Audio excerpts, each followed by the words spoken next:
Morning बच्चों, आज हम डिस्कस करेंगे क्लास 12 के अंदर जो इलेक्ट्रोकेमिस्ट्री आपका यूनिट चल रहा है उसके अंदर आपका रेजिस्टेंस, कंडक्टेंस और स्पेसिफिक रेजिस्टेंस और कैपा स्पेसिफिक कंडक्टिविटी को मेंशन करता है, लैम्डा एंड मोलर कंडक्टिविटी और लैम्डा एंड क्या इक्विवेलेंट कंडक्टिविटी। क्लियर? बहुत अच्छे से आप इन टॉपिक्स को जानते हैं। कंडक्टर वाला जो टॉपिक है उसी को ही हम फर्दर आगे डिस्कस कर रहे हैं। सबसे पहले आता है रेजिस्टेंस। सबसे पहले क्या आता है? रेजिस्टेंस। और उसके बाद अपना लिखा है कंडक्टेंस। उसके बाद है स्पेसिफिक रेजिस्टेंस। उसके बाद है स्पेसिफिक कंडक्टेंस। क्लियर? उसके बाद है मोलर कंडक्टेंस। उसके बाद है equivalent conductance. Equivalent conductance. Clear? R से मेंशन करना है, इसको जी से मेंशन करना है, इसको रो से मेंशन करना है, इसको कैपा से मेंशन करना है, इसको लैम्डा एम से मेंशन करना है और इसको लैम्डा इक्विवेलेंट से मेंशन। क्लियर? ओके, तो बात अगर हम देखो रेजिस्टेंस की करें तो रेजिस्टेंस क्या होता है? बात अगर हम रेजिस्टेंस की करें तो रेजिस्टेंस क्या होता है? देखिए, आप किसी भी मटेरियल से अगर मान लो करंट फ्लो करवाना चाहते हैं कि उसमें से करंट पास हो जाए, तो क्या जितना करंट आप पास करवाना चाहते हैं क्या उतना ही करंट पास हो जाएगा? नहीं।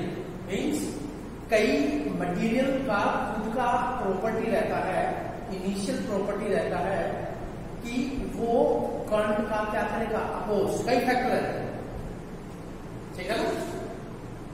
वो करंट का अपोज करेगा। तो जो अपोजिंग टेंडेंसी किसी भी मटेरियल का अपोजिंग टेंडेंसी है, अपोजिंग टेंडेंसी है of any material two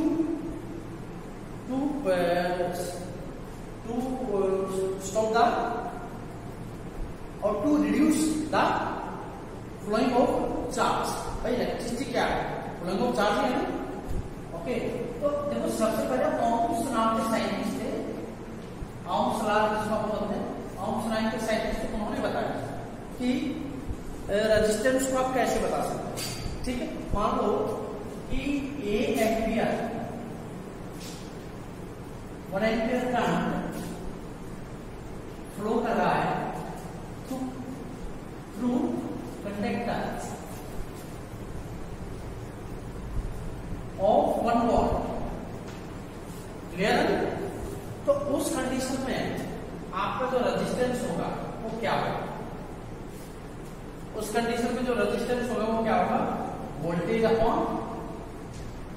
ampere. Voltage upon ampere. Clear? भाई इसको जनरली पीछे मेंशन करते हैं, पी से, और इसको पीछे आई से। ठीक है ना? क्या है? P upon I. क्लियर? तो रेजिस्टेंस क्या है? और रेजिस्टेंस की अगर यूनिट की बात करें तो ओम सोसाइटी का उन्होंने अपने नाम पे रख दिया कि जो रेजिस्टेंस का यूनिट होगा वो क्या होगा? ओम्स। क्या होगा? ओम्स होगा। रेजिस्टेंस का जो यूनिट होगा वो क्या होगा? ओम्स होगा। क्लियर? अच्छा, आपने करंट पास किया और जितना करंट उसमें जितना रजिस्ट किया गया, उसको जितना रजिस्ट किया गया करंट को फ्लो होने से, उसके बाद जो करंट फ्लो कर रहा है वही हमारा क्या कहलाता है? कंडक्टेंस। तो रेजिस्टेंस क्या होगा? रेजिस्टेंस और कंडक्टेंस में क्या है? क्या रिलेशन है? बताओ, बोलो। रेजिस्टेंस मान लो ज्यादा है तो कंडक्टेंस ऑटोमेटिक क्या हो जाएगा? कम। तो दोनों के बीच में रिलेशन क्या होगा? जी और आर के बीच में G inversely proportional to R. यही है ना? Means G is equal to 1 by R. समझ रहे हैं ना? ओके, स्पेसिफिक रेजिस्टेंस क्या है? देखो नाम से पता लग रहा है स्पेसिफिक है, यहाँ पे स्पेसिफिक है। स्पेसिफिक का मतलब है कोई चीज, कुछ चीजें यहाँ पे उस कंडक्टर के रेस्पेक्ट में फिक्स कर दी जाती है। लास्ट टाइम हमने देखा था कि कंडक्टर आपका इलेक्ट्रॉनिक टाइप का भी हो सकता है और इलेक्ट्रोलिटिक टाइप का भी हो सकता है। क्लियर है ना? इलेक्ट्रॉनिक या इलेक्ट्रोलिटिक टाइप का भी हो सकता है। कौन? जैसे ये तो आपका क्या है, मेटेलिक कंडक्टर है, और ये आपका क्या है, और यहाँ पे सॉल्यूशन है इलेक्ट्रोलाइट प्लस क्या है, वाटर।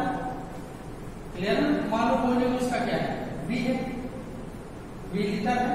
क्लियर है? ओके, उसके बाद क्या, उसके बाद हमें ये बताइए कि अगर हम इसका मेटेलिक रोड है, जो मेटेलिक कंडक्टर, जो इसका लेंथ अगर 1 सेंटीमीटर ले लें और एरिया ले लें 1 सेंटीमीटर स्क्वायर, मतलब लेंथ और एरिया हमने क्या कर दिया, लेंथ और ब्रेड्थ हमने दोनों क्या कर दिया, फिक्स कर दिया। ठीक है ना? उस कंडीशन में उस पर्टिकुलर एरिया से कितना करंट पास होगा, कितना रेजिस्टेंस होगा। क्लियर है ना? हमने लेंथ और ब्रेड्थ क्या कर दी, फिक्स कर दी, लेंथ और एरिया फिक्स कर दी। तो उस कंडीशन में तो रेजिस्टेंस निकालेंगे, हालांकि रेजिस्टेंस ही निकाल रहे हैं, लेकिन हम क्या निकाल रहे हैं, क्या उस पूरे का निकाल रहे हैं। मान लो जैसे ये है पर्टिकुलर हिस्सा, ये है जिसका लेंथ और ब्रेड्थ क्या है, लेंथ और एरिया क्या है, 1 सेंटीमीटर स्क्वायर है और लेंथ है 1 सेंटीमीटर। क्लियर है? तो क्या हम रेजिस्टेंस, देखो रेजिस्टेंस तो निकाल ही रहे हैं, क्या हम पूरे मेटेलिक कंडक्टर जितना उसका लेंथ है, एरिया है, क्या उस पर्टिकुलर का निकाल रहे हैं, या तो उस पूरे का निकाले या उस पर्टिकुलर हिस्से का निकाल रहे हैं? बताओ, इस पर्टिकुलर हिस्से का निकाल रहे हैं, कुछ स्पेसिफिक स्थान का निकाल रहे हैं। तो इसलिए इसको बोला गया कि ये रेजिस्टेंस निकाला गया है, इसलिए इसको क्या बोला, स्पेसिफिक रेजिस्टेंस, जिसको हम रेजिस्टिविटी के भी नाम से जानते हैं। इसके नाम से रेजिस्टिविटी के भी नाम से जानते हैं, रो से मेंशन करते हैं। अभी मैं इसके लिए फॉर्मूला भी बताऊंगा। ठीक है? और इसी में फिर आपको देखना होता है कि कंडक्टेंस क्या है। तो उस पर्टिकुलर एरिया में जो कंडक्टेंस होती है उसको क्या बोल देते हैं, स्पेसिफिक कंडक्टेंस, या फिर इसको रेजिस्टिविटी बोला तो उसको क्या बोलते हैं, कंडक्टिविटी। क्या बोलते हैं, कंडक्टिविटी। क्लियर है ना? ओके, तो अगर इसी को पॉइंट्स को हम आगे बढ़ाएं, ठीक है ना? वैसे मेटेलिक कंडक्टर की बात की थी, वैसे इसका हमने V लीटर बनाया इसका। तो मान लो ये पर्टिकुलर हिस्सा है, ये पर्टिकुलर हिस्सा है 1 सेंटीमीटर क्यूब, जिसका जो वॉल्यूम है वो 1 यूनिट है, 1 सेंटीमीटर क्यूब। अच्छा, 1 सेंटीमीटर क्यूब की तो कई हिस्से में जाएंगे ऐसे, जैसे ये वाला है, ये वाला है, ये वाला है, ये वाला है, ये वाला है, ये वाला है, ऐसे सभी मिल जाएंगे। लेकिन हमें पूरे वॉल्यूम का नहीं निकालना है कि कंडक्टेंस कितना, हमें सिर्फ इस पर्टिकुलर हिस्से का निकालना है कि इसमें कितना कंडक्टिविटी हो रही है, कंडक्टेंस कितना। तो इसका पर्टिकुलर हिस्से का जो निकालेंगे वो क्या है आपका, वो क्या निकलेगा आपका, स्पेसिफिक। हालांकि निकलेगा कंडक्टेंस, लेकिन पर्टिकुलर हिस्से का पर यूनिट वॉल्यूम का निकाला है, इसलिए हम उसको बोलेंगे स्पेसिफिक कंडक्टिविटी। क्लियर है? ओके, तो दोनों के बीच में क्या फाइंड आउट है, क्या रिलेशन आएगा, क्या रिलेशन आया, बोलो।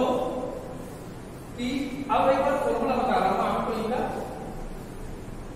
कि पहला रेजिस्टेंस है और दूसरा कंडक्टेंस। तो G किसकी इक्वल होता है, G इक्वल टू 1/R। ठीक है ना? अच्छा, रेजिस्टेंस डायरेक्टली प्रोपोर्शनल टू होता है लेंथ, और इनवर्सली प्रोपोर्शनल होता है एरिया।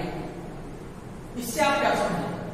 अच्छा, आप हमें ये बताओ भाई, ये जो लेंथ है आपकी, ये बताओ,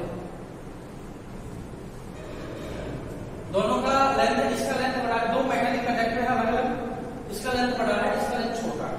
बताओ रेजिस्टेंस किसमें ज्यादा होता है? मेटेलिक कंडक्टर में करंट कैरियर कौन होते हैं? इलेक्ट्रॉन्स।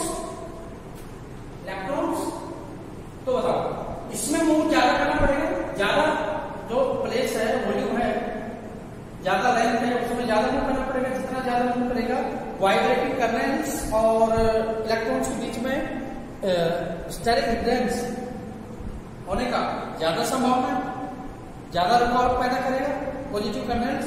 इसके लिए इलेक्ट्रॉन्स के लिए क्या इसमें भी उतना ही करेगा? नहीं, लेंथ छोटा है ना, मेटलिक कंडक्टर का लेंथ छोटा है तो रेजिस्टेंस भी क्या हो गया? कम हो गया। इसलिए हमने बोला कि रेजिस्टेंस डायरेक्टली प्रोपोर्शनल किससे होता है? लेंथ के। अब हमें ये बताइए कि एक तो ये है और एक ये है, ठीक है, इसमें इलेक्ट्रॉन्स फ्लो कर रहा है, इसमें इलेक्ट्रॉन्स फ्लो कर रहा है। अब हमें ये बताइए इलेक्ट्रॉन किसमें इजीली फ्लो कर पाएगा? जिसमें कम एरिया है या जिसमें ज्यादा एरिया है? इलेक्ट्रॉन इसमें ज्यादा फ्लो कर पाएगा, इसमें थोड़ा मुश्किल होगा। इसमें जो पॉजिटिव चार्ज कंडक्टर्स है वो ज्यादा स्टेरिक हिंड्रेंस प्रोवाइड करेंगे। तो एरिया जितना बड़ा होगा ना, एरिया जितना बड़ा होगा रेजिस्टेंस उतना ही क्या हो जाता है? कम हो जाता है। तो इन दोनों पॉइंट को हमने समझ कर दिया। क्या? Resistance directly proportional to L by A। Clear है? ओके, प्रोपोर्शनली कांस्टेंट रहती है R equal to rho L by A।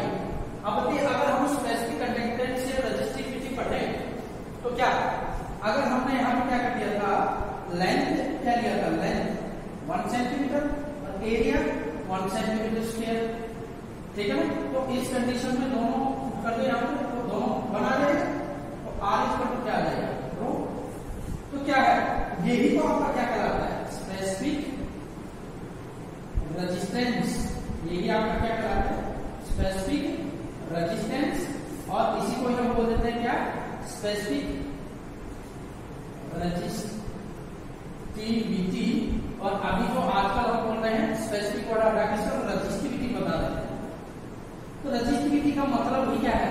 Particular area, specific की बात की जा रही है। किसकी बात की जा रही है? स्पेसिफिक की बात की जा रही है। क्लियर है? ओके, अब देखिए कि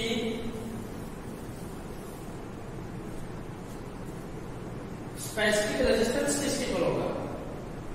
आपको इसका वैल्यू चाहिए, इसका वैल्यू इसके इक्वल होगा रो इक्वल टू, इसके इक्वल होगा बोलो, रो equal to,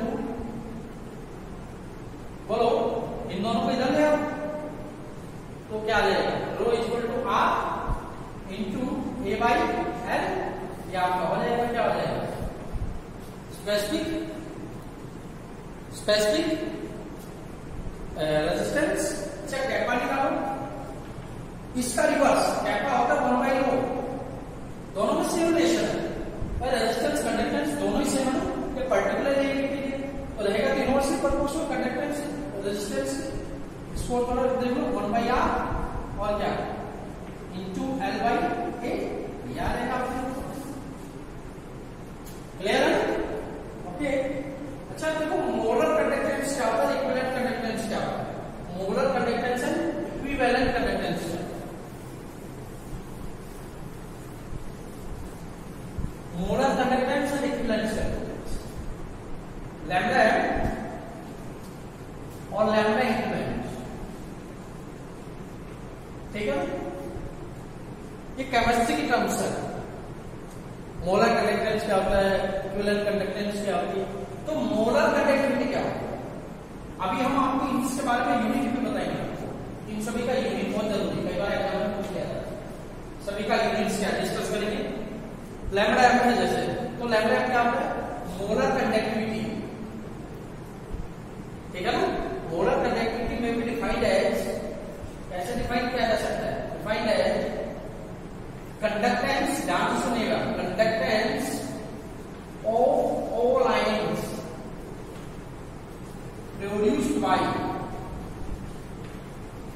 1 mole of electrolyte, 1 mole of electrolyte present in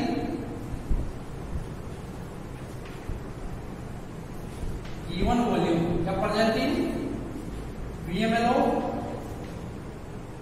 solution, present in VMLO solution। अच्छा, इक्विवेलेंट कंडक्टिविटी क्या होती है?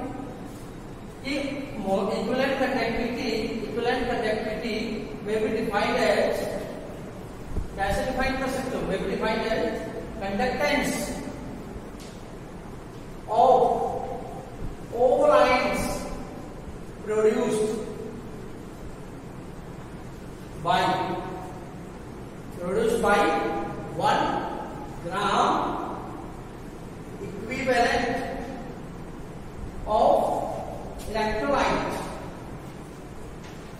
presenting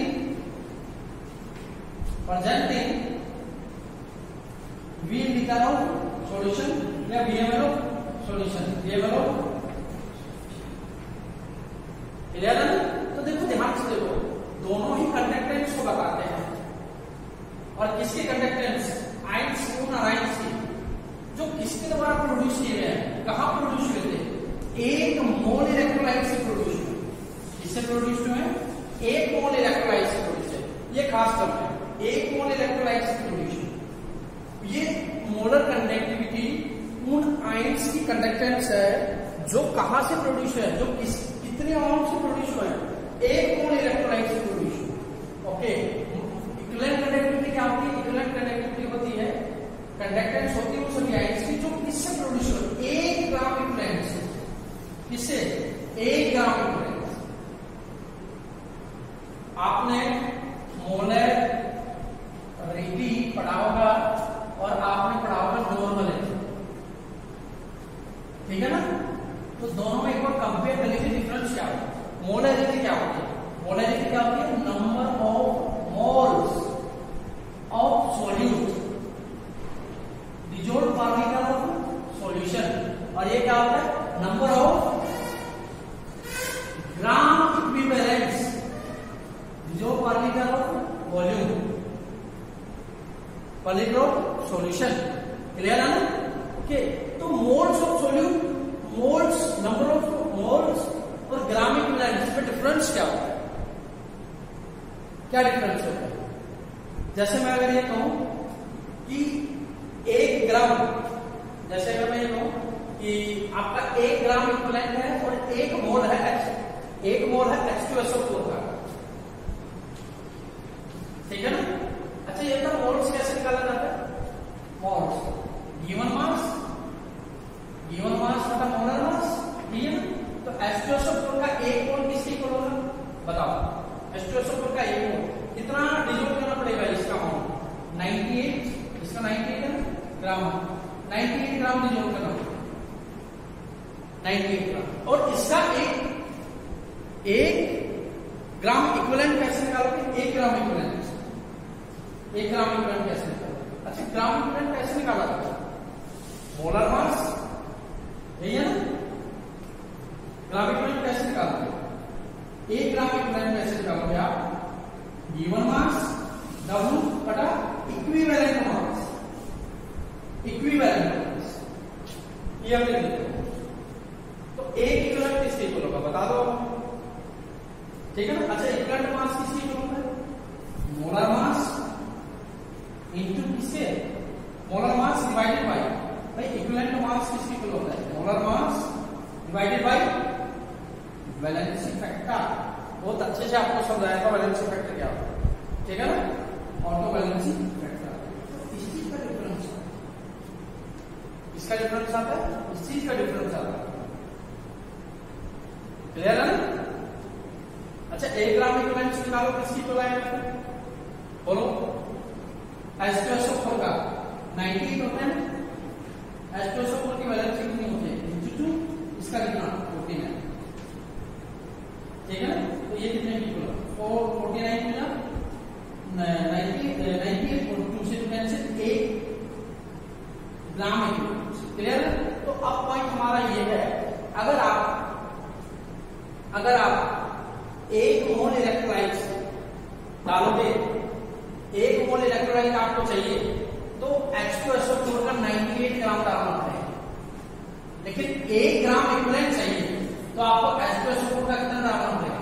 49 ग्राम। तो डिफरेंस को यहां से क्लियर आपको समझ आ रहा है अच्छी तरह से, ठीक है ना? और दोनों का अगर देखें हम मैथमेटिकली, फॉर्मूला क्या होता है? दोनों का मोलर कंडक्टिविटी डायरेक्ट नहीं निकाली जा सकती, स्पेसिफिक कंडक्टिविटी के थ्रू निकाला जाता है, कैपा इनटू V।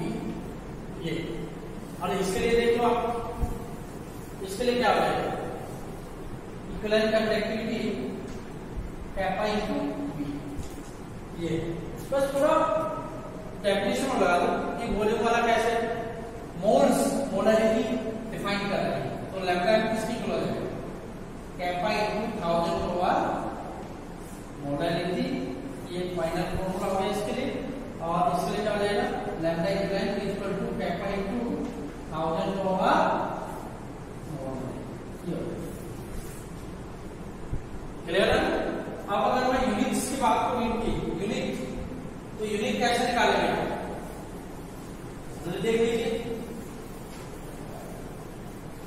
अच्छा ये बताओ आर रेजिस्टेंस का यूनिट क्या होगा ओम, ठीक है ना, और जी किसके इक्वल होता है 1/r, तो इसका 1/ओम है ना, 1/ओम है, तो 1/ओम का मतलब क्या ओम इनवर्स।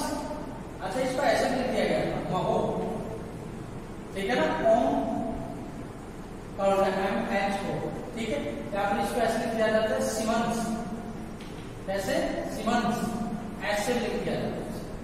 तो कंडक्टेंस का यूनिट ओम इनवर्स हो सकता है, महो भी हो सकता है, सीमेंस इसको ऐसे लिखते हैं, क्लियर, ओके। रो किसके इक्वल होता है बोलो, रो किसके इक्वल है, rho equal to r into a by l, r into a by l, और कैपा किसके इक्वल है 1/रो इंटू 1/रो equal to 1/r into l by, यही है ना, एल बाई निकाल दिया यूनिट्स, यूनिट्स क्या होगा बोलो। अच्छा और रो किसके इक्वल है आर, आर का यूनिट क्या होगा ओम्स इंटू ये क्या है एरिया सेंटीमीटर स्क्वायर, क्लियर है ना, और नीचे क्या सेंटीमीटर, सेंटीमीटर से सेंटीमीटर कैंसिल एक बचेगा ना, इसको लिख दो ओम सेंटीमीटर, स्पेसिफिक रेजिस्टेंस का, क्लियर है, इसका यूनिट क्या हो जाएगा 1/रो, इसका 1/, ठीक है ना, और ओम इनवर्स सेंटीमीटर इनवर्स। अच्छा इसको कैसे लिख सकते हैं आप, ओम इनवर्स किसकी इक्वल था महो सेंटीमीटर इनवर्स। अच्छा ओम इनवर्स को आप क्या लिख सकते हैं siemens equal to siemens centimetre, ये वाली यूनिट हो जाएगी आप, क्लियर है ना, ओके। इसका यूनिट देख रहे हैं तो क्या होगा इसका unit, molar conductivity equal to K = 1000 over है, ठीक है ना, तो कैपा का यूनिट क्या होता है, कैपा का यूनिट क्या होता है बोलो, कैपा का unit ohm inverse centimetre inverse, ohm inverse centimetre inverse, ठीक है ना, इनटू 1000 मोल्स है, ठीक है। मोलरिटी क्या होती है, मोलरिटी क्या होती है बोलो, मोल्स पर लीटर, इसको ऐसे लिख सकते हैं मोल्स सेंटीमीटर इनवर्स क्यूब, ठीक है ना, मोल्स सेंटीमीटर इनवर्स क्यूब, ठीक है ना। अब इसको थोड़ा सॉल्व करो, क्लियर है, क्या करो इसको ऊपर लेके जाओ ohm inverse, clear, centimetre inverse centimetre, ये आपका किसमें हो जाएगा ऊपर जाएगा प्लस में हो जाएगा, ओके, तो मोल इनवर्स, क्लियर, कर लो एक बार ओम इनवर्स सेंटीमीटर स्क्वायर और मोल, तो कैसा ये तो किसका है siemens centimetre square mole, clear है, इसकी इक्वल, ओके। अब आप इसका यूनिट निकालो, इसका यूनिट निकालो, लैम्डा इक्विवेलेंट किसकी इक्वल होगा ओम इनवर्स सेंटीमीटर इनवर्स, ऐसे ही कांस्टेंट नॉर्मलिटी का बताइए, नॉर्मलिटी का ग्राम इक्विवेलेंट पर लीटर, तो मैं डायरेक्ट लिख दे रहा हूं सेंटीमीटर इनवर्स क्यूब, ठीक है। अब इसको सॉल्व करो, डायरेक्ट लिखो क्या आ जाएगा ओम इनवर्स, क्लियर है ना, ग्राम इक्विवेलेंट इनवर्स और सेंटीमीटर स्क्वायर, ठीक है, इसको यहां लिख दो सीमेंस सेंटीमीटर स्क्वायर और ग्राम इक्विवेलेंट क्या आ जाएगा इनवर्स, तो बाकी सेम है, तो सीमेंस सेंटीमीटर स्क्वायर, मोल्स और ग्राम इक्विवेलेंट का फर्क, वही डिफरेंस आ रहा है कि मोलरिटी आप ले रहे हैं या फिर क्या ले रहे हैं नॉर्मलिटी आप ले रहे हैं, क्लियर है ना, ओके।